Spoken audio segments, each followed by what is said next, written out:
Lieutenant governor साहब का जो खुतबा होगा वो जम्मू कश्मीर की मुश्किलात, मामलात और जम्मू कश्मीर के लोगों की जो ख्वाहिशात है, एस्पिरेशन है, उनकी अक्कासी करेगा। और उसके साथ साथ जो सरकार बनी है अभी हाल ही में यहाँ 3-4 महीने पहले, उनके जहन में विजन होगा कि हमने आने वाले 5 साल में जम्मू कश्मीर को इस मुसीबत से किस तरह निकालना है, उसके बारे में कोई डायरेक्शन की बात होगी। पर अगर आपने भी सुना होगा, मैंने भी सुना, जब 2019 में 5 अगस्त को हमारे जो होम मिनिस्टर हैं अमित शाह जी, उन्होंने जो 370 को 35 को इलीगली अनकॉन्स्टिट्यूशनली ख़त्म करके पार्लियामेंट में जो तकरीर की थी, और उसके बाद जितने भी यहाँ एलजी आए तो उनकी तकरीरें, चाहे 26 जनवरी हो, चाहे कोई फंक्शन हो, चाहे अभी जो हमारे प्रेजेंट एलजी हैं, इनकी तकरीरों को अगर आप देखेंगे तो मुझे लगता है इस गवर्नर एड्रेस में और उन तकरीरों में कोई फ़र्क नहीं है। पहले डे 1 जिस दिन ये जम्मू कश्मीर के साथ ये मामला किया गया, उसको मैं कांड कहती हूँ, डाका डाला गया, उसी दिन से होम मिनिस्टर साहब ने उस वक्त floor of the house statehood की बात की। और उसके बाद जितने भी एलजी आए, जितने भी बाहर से जो भी हमारे मिनिस्टर्स आते हैं, कोई आते हैं, तो वो उसी बात को दोहराते हैं कि भाई स्टेटहुड मिलेगा। पर मेरा ये मानना है जम्मू कश्मीर के लोगों के जो मामलात हैं, जो मुश्किलात हैं, वो स्टेटहुड तक महदूद नहीं है। और अनफॉर्चुनेटली ऐसा लगता है कि जो बीजेपी का जो एजेंडा है, जो उनकी पॉलिसी है जम्मू कश्मीर को लेके, कहीं ना कहीं ये जो अभी इतनी भारी अक्सरियत से लोगों ने जिस सरकार को चुना है, उसका एक्सटेंशन बन गई है। जो अभी तक हम कहते थे, चिल्लाते थे ये इलीगल है, अनकॉन्स्टिट्यूशनल है, कहीं ना कहीं नेशनल कॉन्फ्रेंस के लोग उन हरकत को जो बीजेपी ने इन सालों की, उनको जायज़ करार देने की उसमें दौड़ में लगे हुए हैं। और जितना भी हमारा डिसएम्पावरमेंट हो गया 2019 के बाद, डिसपोजिशन हो गया है, उसको एड्रेस करने की कोई बात नहीं है कहीं पर भी। और अनफॉर्चुनेटली हमारे चीफ मिनिस्टर साहब कहते हैं कि मैं जी केजरीवाल नहीं बनना चाहता हूँ। आपको कोई केजरीवाल बनने के लिए नहीं कह रहे हैं, मगर खुदारा अपने लोगों की इज्जत नफ्ज, उनके हुकूक के लिए तो खड़े हो जाइए। ये मतलब चीफ मिनिस्टर बनना तो ठीक है, मिनिस्टर बनाना तो ठीक है, मगर इसका मकसद क्या है? आपको लोगों ने वोट किस लिए दिए हैं? इसलिए दिए थे कि जो पिछले 2019 से यहाँ पर जो एक माहौल बना है, जो हमें बेइख्तियार किया जाता है, जो हमारी प्रॉपर्टी, हमारी जो मिनरल्स से, हमारे जॉब से, हमारी नौकरियों से, हर चीज़ से हमें आहिस्ता आहिस्ता बेदखल किया जाता है। तो लोगों ने इसलिए चुना था कि आप उसका इलाज करेंगे। गवर्नर एड्रेस में तो उस रेजोल्यूशन जो नेशनल कॉन्फ्रेंस क्लेम करती है, दावा करती है कि हमने जी 370 पर रेजोल्यूशन लाया, हालांकि उसमें उस 370 का कहीं जिक्र नहीं था। गवर्नर एड्रेस में उसकी भी जुर्रत नहीं की है इस कैबिनेट ने कि उसका तज़किरा हो। तो मैं समझती हूँ कि ऐसे में हम और क्या कहें, यही कहेंगे कि हमें तो ताना देते हैं ये, आपने जी बीजेपी के साथ सरकार बनाई, मगर हमने बीजेपी के साथ सरकार बनाने के बावजूद यहाँ पीडीपी का एजेंडा चला। जो एजेंडा ऑफ अलायंस बना वो भी पीडीपी का एजेंडा था। जो हमने 2 साल, मैंने और 10 महीने मुफ्ती साहब ने बीजेपी के साथ काम किया, उसमें भी पीडीपी का एजेंडा चला।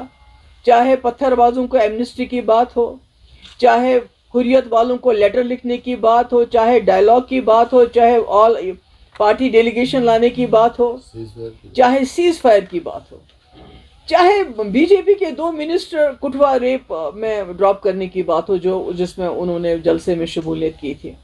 तो हमने तो उस वक्त बहुत मुश्किल हालात में, हालांकि सिचुएशन बहुत ख़राब थी, और हमने अपना एजेंडा चलाया। आज लगता है बदकिस्मती से कहीं ना कहीं नेशनल कॉन्फ्रेंस हैज़ वो कम कर गए हैं, और वो कहीं ना कहीं जो बीजेपी पिछले 2019 से एक नैरेटिव चला रही है।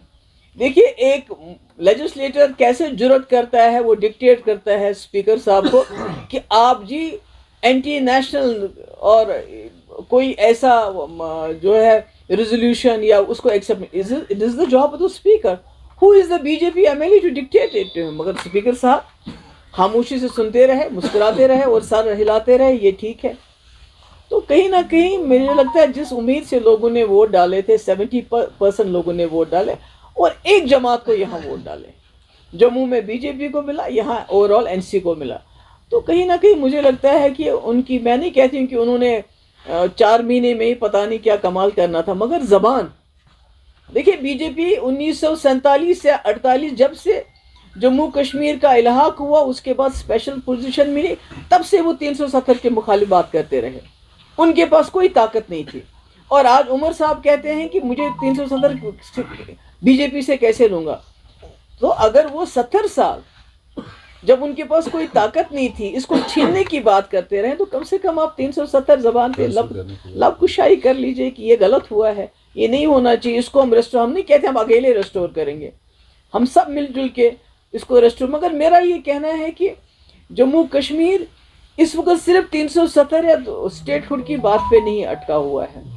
हमारे मामलात बहुत हैं, जिसके लिए आपने खुद भी सुना होगा कि हमने कई बिल्स लाए हैं, जिसके लिए मैंने उमर साहब को लेटर लिखा, मैंने कांग्रेस को लेटर लिखा, मैंने पीसी को लेटर लिखा और मैंने उनसे कहा कि ये पॉलिटिक्स को अलग करके ये हमारे मुद्दे हैं जो हम सब लोगों के मुद्दे हैं।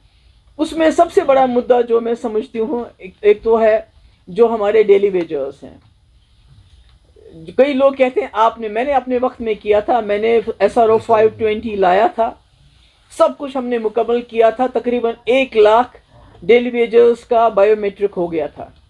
सरकार गिरी, वो रुक गया। अभी भी वो सारा कुछ उनके पास, सरकार के पास रिकॉर्ड है। अगर वो चाहें तो 520 SRO के तहत इनको रेगुलराइज करेंगे। इनकी लाइफ बहुत ख़राब है, 30-30, 20-20, 25-25 साल से ये लोग काम करें। और मैं आपको ये बताना चाहती हूँ, अगर ये लोग डेली वेजर्स डिपार्टमेंट्स में ना हो, ना हमारी बिजली चलेगी, ना हमारा पानी चलेगा, ना हमारा इरिगेशन चलेगा, ना कोई डिपार्टमेंट हमारा काम करेगा अगर ये डेली वेजर नहीं। डेली वेजर के बलबूते पे ही डिपार्टमेंट्स चलते हैं। तो मैं उम्मीद करती हूँ इस बिल पे सरकार जो है, सरकार की मदद भी हमें हासिल होगी।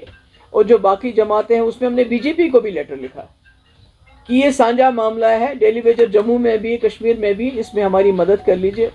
दूसरा, प्रॉपर्टी राइट। जैसे कि मैं बार बार कहती हूँ, 2019 के बाद एक होड़ लगी हुई है, नौकरियों से हमारे लोगों को निकालते हैं। अगर कोई जॉब निकलती है उसमें बाहर के लोग भी इंक्लूड किए जाते हैं। इसी तरह हमारी ज़मीन, आप देखिए, हज़ारों कनाल ज़मीन रेलवे के नाम पे, डेवलपमेंट चाहिए हमें, मगर रेलवे के नाम पे, रोड्स के नाम पे, जो रोड ऑलरेडी बने हैं दूसरा रोड बनाओ, पहला रोड बनाओ। जैसे वहाँ आपका मुगल रोड पर टनल बनाने के बजाय दूसरा रोड बनाओ। इसी तरह सैटेलाइट टाउन के नाम पे, इसी तरह जो बाहर के बड़े बड़े लोग हैं उनको इंडस्ट्री के नाम पे हमारी ज़मीन कौड़ियों के दाम इसको दी जा रही है। मगर जो यहाँ लोग रहते हैं, जिनके पास 12-13 मरले, 14 मरले, 8 मरले जिनने मकान बनाए हैं, तो उनको आपने पता है कई बार बुलडोज़र चला, और ये बुलडोज़र ज़्यादातर जम्मू में चलता है, और वो भी उन एरियाज़ में जहाँ बेचारे गरीब, गुजर, ट्राइबल, पहाड़ी लोग या कोई कश्मीरी भी मुसीबत में चला गया वहाँ रहता है, तो रोज़ कहीं ना कहीं वहाँ बुलडोज़र चलाया जाता है। तो हमने कहा कि ये ज़मीन जो जम्मू कश्मीर की है, ये यहाँ के लोगों का पहला हक बनता है। जो यहाँ रहते हैं, जिन्होंने छोटा सा घर बनाया हुआ, अपना आशियाना बनाया हुआ है, उसको ये हुकूक मिलने चाहिए।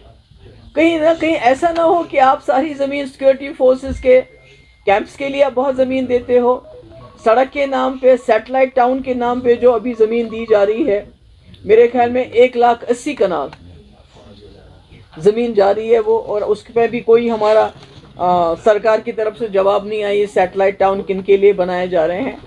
तो अगर इसी तरह हमारी ज़मीन जाती रही और हमारे लोगों को बुलडोज़र का सामना करना पड़ा छोटी छोटी जगह बचाने के लिए, तो कहीं हमारी सिचुएशन, हमारे हालात, चाहे वो जम्मू का डोगरा हो, चाहे वो कश्मीरी हो, चाहे हमारा गुजर हो, पहाड़ी हो, जो भी लोग हैं इस जद में आते हैं, हमारे हालात रोहिंग्या जैसे ना हो जाए।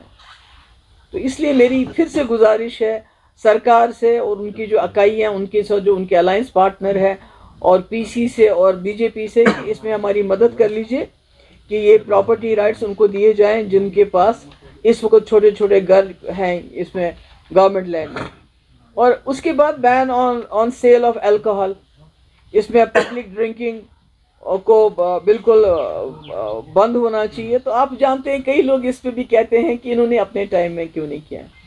आप लोग गवाह हैं, 2019 से पहले चाहे नेशनल कॉन्फ्रेंस की सरकार थी या हमारी सरकार थी, पीडीपी की सरकार 1947 से लेके आज तक मुफ्ती साहब कुल 3 साल और 10 महीने चीफ मिनिस्टर रहे और मैं 2 साल रही हूँ। तो 6 साल में कहते हैं आपने क्यों नहीं किया।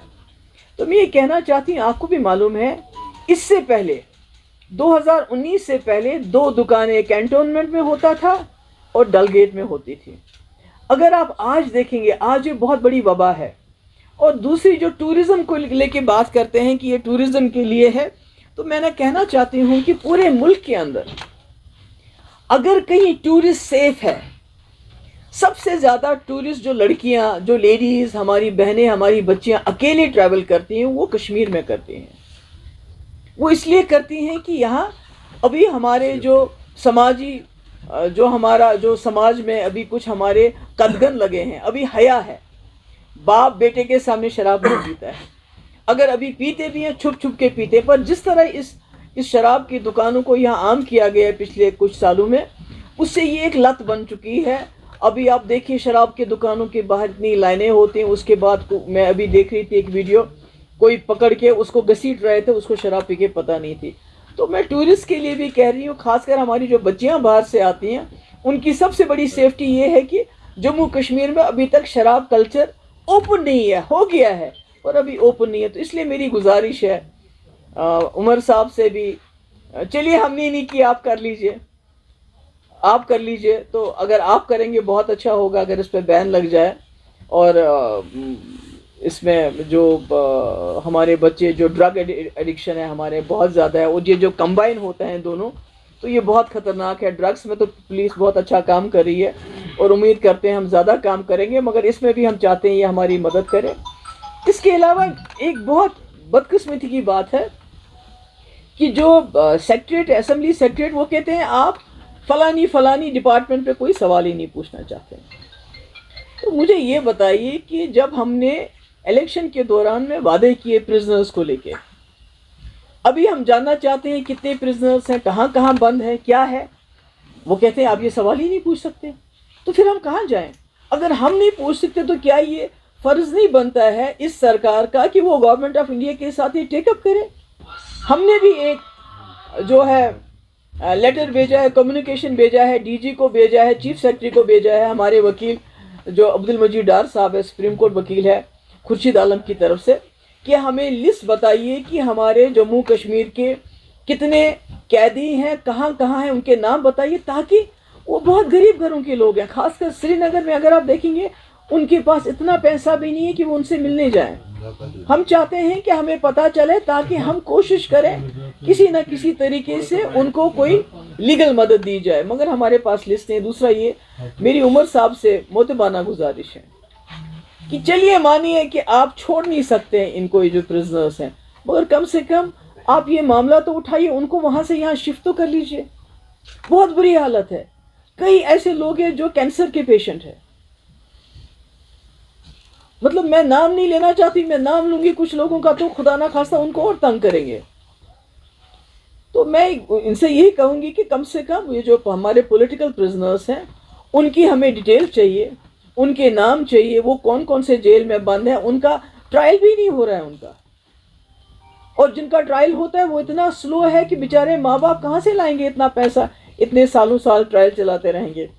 दूसरा ये जो पासपोर्ट अगर आप मिलता भी है पर नो फ्लाई लिस्ट पे आपका नाम है तो क्या करेंगे? उस पासपोर्ट का क्या फ़ायदा है? तो इसका चाहती हूँ कि जो नेशनल कॉन्फ्रेंस की सरकार है, ये इशू को गवर्नमेंट ऑफ इंडिया के साथ टेकअप करे। और ये जो बिल्स हैं, पहले तो खैर मैं मीटर में नहीं जाऊँगी, क्योंकि इन्होंने कहा था कि मीटर, उमर साहब ने, कि मीटरों को जो बात करेगा तो मैं खुद देख लूँगा अक्टूबर के बाद, मगर आज वो कहते हैं 100% मीटिंग होनी चाहिए, और गवर्नर साहब ने उसका आज भी जिक्र किया है। मगर मैं कहती हूँ जो गरीब लोग हैं, जो इकोनॉमिकली बहुत वीक हैं, कम से कम उनको वन टाइम माफ़ी देनी चाहिए, माफ़ करना चाहिए। उनको जो फीस है हज़ारों में है, कईयों का लाखों में फ़ीस आ गया है, वो बेचारे कहाँ से लाएंगे? और बिजली काट दी जाती है। तो उमर साहब सीतारमन जी से ये निर्मला सीतारमण जी से सवाल उठाएं, उनसे बात करें कि हमारे यहाँ बहुत ही हालात ख़राब रहे, मुश्किलात रहे, तो कम से कम जो बहुत गरीब तबका है उनकी ये फ़ीस वन टाइम माफ़ की जाए।